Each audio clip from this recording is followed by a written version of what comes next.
Hello, everybody. Hello, welcome to the Daily Antidote of Song on a wonderful beginning of a weekend Friday. We're so glad you've all joined us today to sing in our special Labor Heritage Week that we've been all week long being hosted by Elise Bryant and Joe Jenks and the Labor Heritage Foundation. Let's all give a big hand for that excitement. I'm going to say hello to everybody on Facebook Live. So glad you're with us today. And hello, of course, to Joe Jenks and Elise Bryant in the room with us. Hello to Huayra Forster, who's going to be our song leader today. And hello to, I think that's, let's see, is that Randy? Nope, I know who that is. That is Rosemary. Hi, Rosemary. Nice to see you today. Glad you're here. And hello, Dan and Becky and Deli. Hello to Annie and Victoria. Hello to Emily. Nice to have you back with us again today. Hello, Deborah in Kentucky. Hello, Paula. Nice to have you with us today. Glad you're here. Hello, Susan, one of our song leaders from this week. Thanks for being here today. Hello, Trish in Victoria. And Kim, one of our Ubuntu song leaders coming in from Canada. Thanks for being here. Al with Al's guitar. And Carol in Connecticut. Kate in Charlottesville. Kevin in New Hampshire. Hello. Sheila in Florida. Hello. Hello, Karen in Oregon. And Arlene in California. And Terry, nice to have you back again. Good to see you. Sarah in Texas. Hello. Caroline in DC. Anne, hello. Coming in from the DC area. Hello, Anna in Maine. Nice to have you today. Board member at Pinewoods. Hello to Robert. Nice to have you here today. Glad to see you. And Bonnie in Idaho and Carolyn in Idaho. You guys planned that. Hello, Jamie in Victoria. Luda in Victoria. Hello to Kathy. Nice to see you coming in from Virginia. You look great today. Hello, Kathleen. Nice to see you coming in from Albuquerque. Hello, Barb in Kentucky. Glad you're here. Hello, Nancy's Irish Cow in Washington State. Jim in New York City. Nice to have you again today. Barb in Virginia. Hello. Nice to see you. Pat, that's Katie Abadou's mom. Let's all give it up for Katie Abadou's mom. Pete and Janet in Toronto, or at least the Peter half with Janet forthcoming. Hello, Storm. Nice to have you coming in from Mass. Miriam, glad you're here today. And Bronwyn, nice to have you coming in from Victoria. Lynn in Connecticut, hello. Looking chipper today. Hello, Sandy in Maryland. Hello, Brian. Glad you're here again today. Thanks for joining. Hello, Steve in Baltimore, who recently had a birthday. Let's all give it up for Steve. He turned engaged on many levels, musically and artistically, and such a joy to have her here leading a song or two for us today. And Huayra, welcome. Thank you. Hi, Joe. How are you? Good. How is good, everyone? Yeah. Yay. So how did you find the Great Labor Arts Exchange? What brought you into that community? Well, through Elise and through the DC Labor Chorus. I had been a member since 2016, and so the first Great Labor Arts Exchange I attended was in 2017. Fantastic, fantastic. Well, that's the first place I heard you sing, and I was very moved by your spirit and by your music. And we're so delighted that you're here with us to help celebrate this week and sing some songs in the spirit of May Day and the month of May Day. And what do you have for us up front? What do you want to teach us? Wow. So actually, I had a number of songs I was thinking of, but I was thinking I would sing one of my classic ones. I'm also a busker. I play the violin, and I used to play the viola in the streets in different cities, including where I've lived in North Carolina, as well as in when I was traveling through Peru and Oxapampa, which is in the central Peru. Whoops, just give me a second. So today, I came across other travelers, and one of them had traveled all the way, bicycled in Venezuela, from Peru, and so she brought back this song with her, and so it's this popular song by Simone Diaz, and it's about a cow named Mariposa, which is the word for butterfly, and so it's about rebirth, but in the literal sense, that she's giving birth to a baby calf, the cow Mariposa, but then she just is surrounded by love, in the ecosystem. The birds come to her, the hawks and the crows and other creatures, and she's garland. She has a garland of flowers that's presented to her. So it's you can imagine that similar stories of refuge and then finding a sense of belonging is what the reoccurring themes are in the song. So I'll just go ahead and sing. I hope everyone enjoys. Beautiful. Okay. Is there a part to this that you could teach people? Oh yeah. I guess the melody is pretty easy. If you don't know Spanish, it's a little bit more difficult. But if you sing the beginning line, it reoccurs several times. So it's La vaca mariposa tuvo un ternero, which means the butterfly, I mean the cow butterfly had a baby. Kind of like the biblical Mary had a little baby. Um, so it's La vaca mariposa tuvo un ternero. And can you sing that for us? Sure, sure. Okay. La vaca mariposa tuvo un ternero, Once more. un becerrito. Oh, Just on that first line so people can grab it. and actually, I think I'll start it just a little bit higher, just so it's in a better range for everyone. La vaca mariposa tuvo un ternero. Are you guys ready? Yeah. Okay. La vaca mariposa tuvo un ternero, un becerrito lindo como un bebé. Dámelo, papaito, dicen los niños cuando le ven nacer. Y ella lo esconde por los mogotes que no sé. La vaca mariposa tuvo un ternero. La sabana le ofrece reverdecer. Los arroyitos todos les llevan flores por el amanecer. Y ella lo esconde por los mogotes que no sé.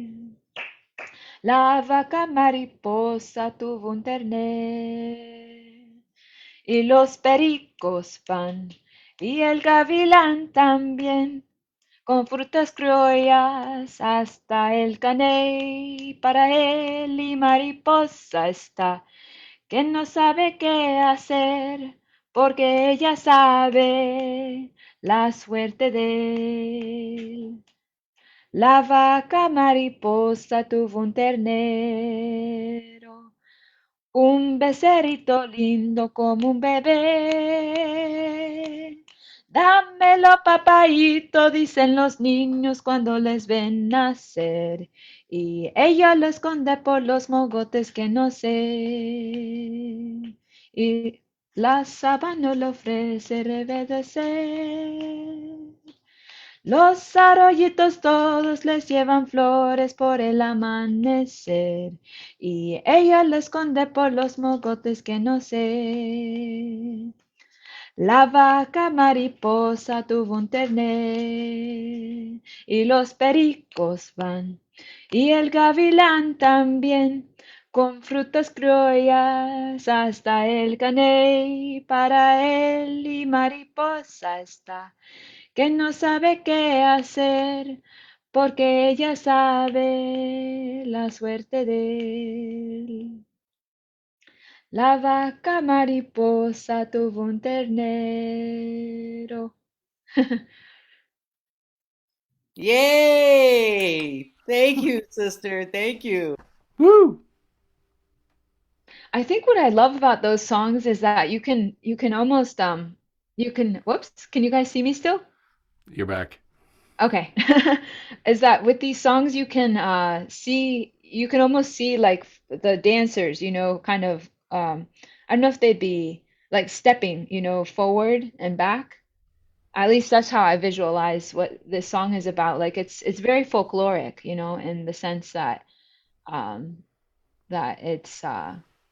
it doesn't seem to belong to um a small group of people. It seems to belong to a larger group of people, you know? Yeah. It's marvelous. That spirit carries across just in the singing of the song, you get a certain context out of it. So that's wonderful. You are originally from Huancayo, Peru. Is that right? Yes. Yeah, and you've spent some time traveling down there more recently, and you also have founded something called the New Native Nomad Network. I was curious to know a little bit more about that and why you decided to do that. Oh, so I was thinking about immigration actually within the context of how we understand it in the United States, Hmm. and also um, dual lang education, the educational system of dual language, and I think it was last year, I was taking a free course online.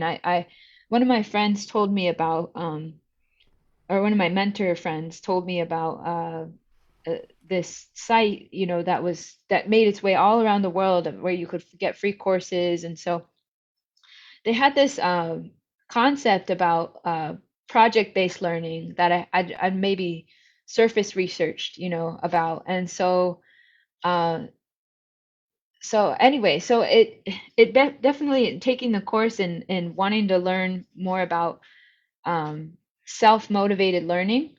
I also felt motivated to uh, kind of get around other minds that were also self-motivated. But truly, we aren't really self, just the self. We're like our collective, and that's something that carried over from groups such as the DC Labor Chorus, where as Elise often says to us, like when we sing together, we breathe together, and when we breathe together, we synchronize, and our hearts become as one.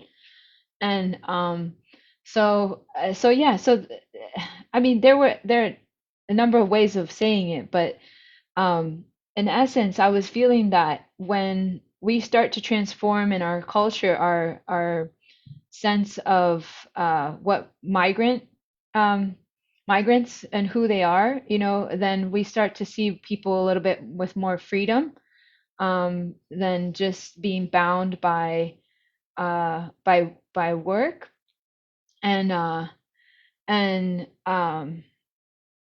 and I guess and other things. So I'm still kind of working out the mission of it, but the vision of it was to, in essence, to help transform those paradigms, because I do hear them in past songs. It's not a criticism of the migrant movement at all, but it's a synthesis of ideas between what the travelers are doing, and like that are um, independently self-learning based, and what the collectives are doing. So that's why hence it's like a new native, because in decolonization we're all discovering what that even means to us, the uh, and then and I didn't actually come up with that, but a good friend of mine came up with that part. And then the Nomad Network was definitely inspired by like the uh, the connections that we have at this age. So yeah. Beautiful. Thanks for that explanation. You also mentioned, and I think this is important for people to be thinking about. So I bring it up and invite you to talk about it. That for you, there was a journey in your life and a progression from identifying as Latina through coming into awareness in certain ways, and coming to recognize that you much more identified as indigenous. And if you're willing, oh, your picture just disappeared again. There you go. I'd love to hear you talk just a little bit about that. I think that's fascinating and something more people need to hear about. Yeah, I'm inspired by different activists in the DC community. We have uh, she's definitely accompanied by other people. She's a friend of mine. She's a runner. She's a activist. She's a public speaker. Her name is Juanita Cabrera Lopez, and She helped found she's part of the lead team of organizers on the International Mayan League, and she spoke one time at a, I don't know, had a some event, big event with a lot of people, right? That wasn't entertainment based, but very movement based. And she said, that she often experiences this uh, kind of other feeling othered, by people, but she's really a mom, from the mom nation and from the Maya nation. So can you guys hear me still? Whoops, I froze. We can hear you and see you. You're not frozen. Oh, great. Okay. Her message is that you are kind of where you're from, but in finding more about your ancestors, you learn that you uncover, and so you realize that the largely the indigenous people of the Americas as we know them today, or Abiyala, we've been um, we've been left out. We've been left out of the paperwork to make our own paperwork for ourselves. And it's ironic that even in expressing these ideas, we use languages of power to express these ideas about indigeneity. So that's the big message, is that, even it's it's not limiting, to be trilingual at all. That's like a liberating thing in my opinion. But to do language revitalization, those are all works of decolonization process, and integration for yes, empowerment, writes Thomasina Maxwell. Uh-huh. Yeah. And so in my journey, I was an adoptee, and I'm not sure what my time limit is, but because I'm an adoptee, I came into an English-speaking society in the US predominantly. That's the language of power. That was the first language I was introduced to, and then I was introduced to Spanish when we moved into Mexico. And then at 10, I wasn't that interested, um, but I knew I probably was introduced to the idea of Quechua, and then once. We've lost your sound here, Myra. Whoops, can you hear me now? And so it was a long journey of just starting the language revitalization piece. Wyra, is your microphone on your earbud, or is it separate? It's separate. Okay, because now we can hear you, but for some reason you went out. Oh, okay. I was just adding that the start for language revitalization for me as an individual indigenous or individual Indian began in adulthood. I didn't have a dual language program, but they do actually have dual language programs now for kids that are in indigenous languages like Quechua and Aymara and other Ashaninka in Peru. Oh, still can't hear me. Okay. We can hear you, just very, very quiet all of a sudden. It was actually louder when your earpiece was out of your ear. I'm not sure why, but this is all astonishing and fascinating stuff, Huayra. Thanks for sharing this with us. Yeah, so people can find the new Native Nomad Network, and I love the alliteration of that. It's easy to remember. New Native Nomad Network. People can find this on Facebook. Is that the best way to find more information about this? That is, I'm planning to do like a WordPress soon, but so stay tuned for that.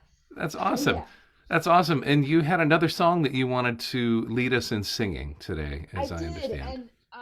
and this one is because of multiculturalism. I definitely again feel empowered to sing. Family by choice is definitely the reason why this song feels good, and this is the song "We Who Believe," and just living. You can't hear me at all. Uh-oh. Can everybody else hear me?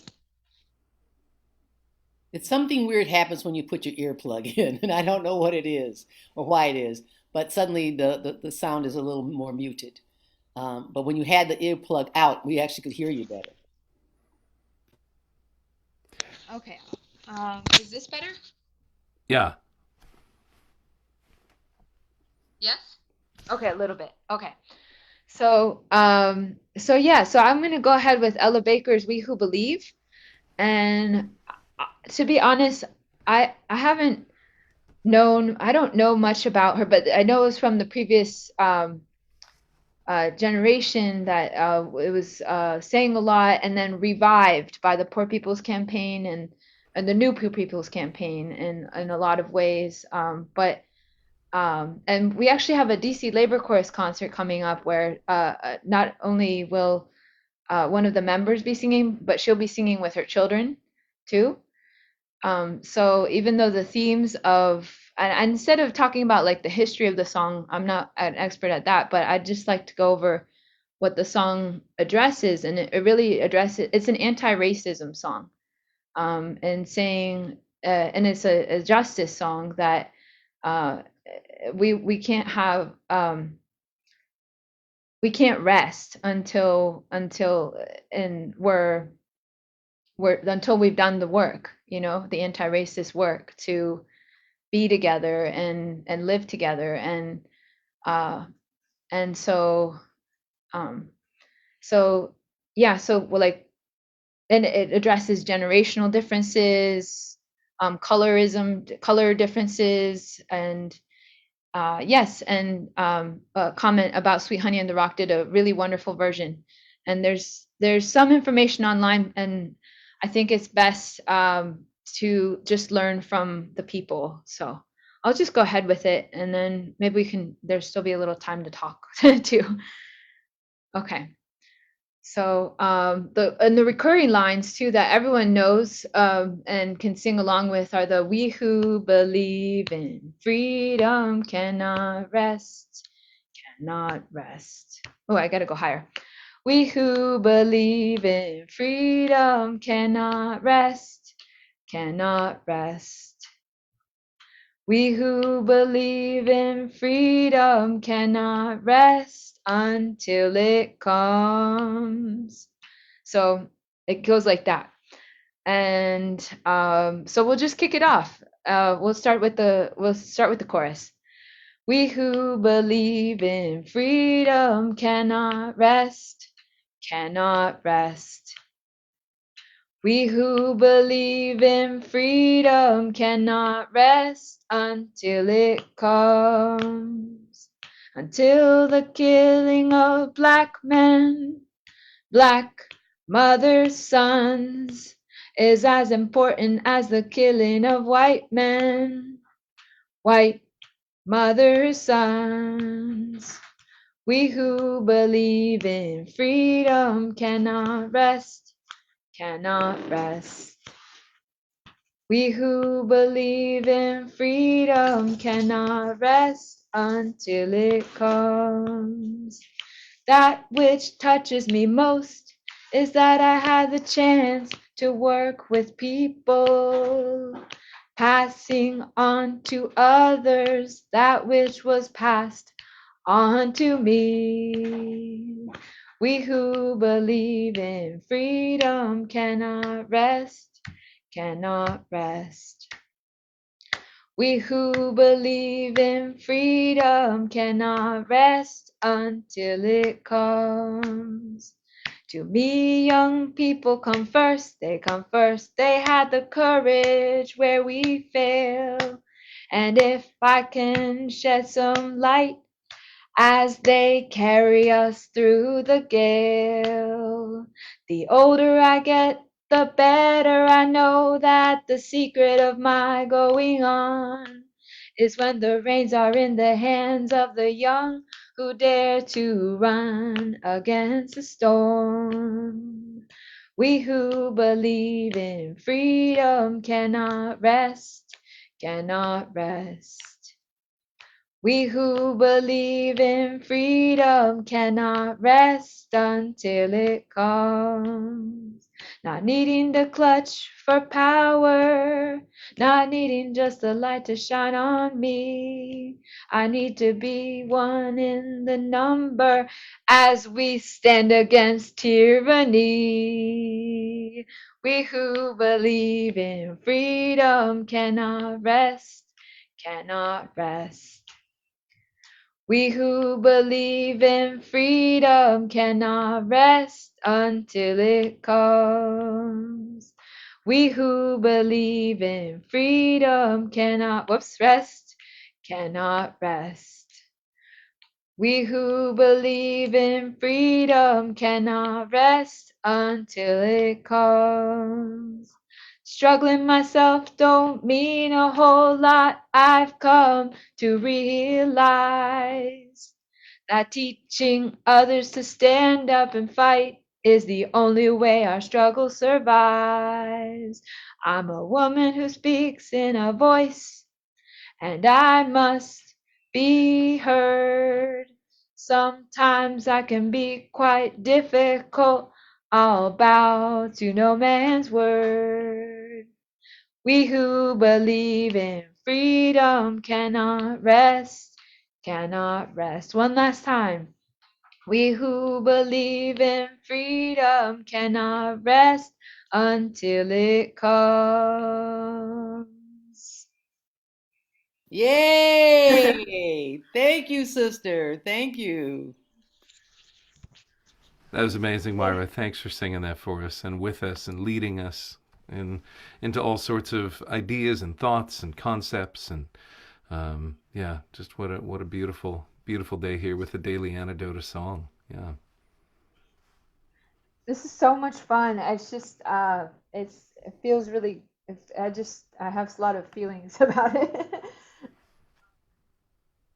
Like what? Oh, just yeah, it's like I want to have this dinner. I want to have this dinner. I want to have this antidote of song every day. You know, there just has to be a time for singing every day. You know? Amazingly enough, the Daily Antidote of Song does in fact happen every day, and has been happening every day since the beginning of the pandemic. The Washington Rebels kicking it off, and Carpe Diem Arts in partnership with them now hosting primarily Joe Rossi and a whole bunch of other folks behind the scenes, Katie Abadou and lots of other folks helping with the tech. And so the Labor Heritage Foundation is very pleased to be partnering with Carpe Diem Arts this week to help present some music and artists and ideas in celebration of the many, many facets of working people and the lives of working people nationally and internationally. So Elise Bryan, Executive Director of the Labor Heritage Foundation, Director of the DC Labor Chorus, founder of the DC Labor Chorus, and many, many other hats that she wears. Thank you so much for being with us. And the Great Labor Arts Exchange is coming up in June. How can folks find out more about that, Elise? They can go to laborheritage.org, and I think Joe had put the link in the chat room earlier, but it's easy to remember, laborheritage.org. And thank you, Huayra, for a beautiful sharing of song. So glad to be here. And people, Labor Heritage people who came in this week were sending me emails and saying, "Oh gosh, it's too bad this doesn't happen every week." And I was like, "Yeah, it does. This is just Labor Heritage Week. This is going on. It's been going on before us, and it's going to go on after us." So yeah, we're sharing with folks that this is something, a daily, as Thomasina said, a daily meal for us, food for our soul and our spirit. Thank you, Joe. Yeah, that's amazing. Thank you all for joining us. Again, if you want to make contributions to Carpe Diem Arts, to the Daily Antidote of Song, that's an option, and that helps support this program and keep it going every day. And it brings a lot of hope and a lot of joy to people to gather together and sing and learn from each other. Artists from all over the world have been participating in this. And so we're so glad to be here with you this week. And I'm going to turn it back over to Joe Rossi. But before I do that, Huayra Forster, thank you so much for joining us and for leading us in song today. Thanks for giving us so much of your heart and your soul. And I look forward to seeing you at the Great Labor Arts Exchange. Thank you, Joe Jenks. Thank you, Elise Bryant. And can we please give it up again for Huayra? That was just absolutely beautiful and precious and so really, really hit today. And I'm so glad that we got to do that. Thank you. I see hearts in the room of all different sizes and shapes. Thanks, gang. Those are all for you, Huayra, and for Elise and for Joe. Thank you so much, gang. Labor Heritage Foundation. We've had such a great week, and I can't wait to do it with you guys again in the future.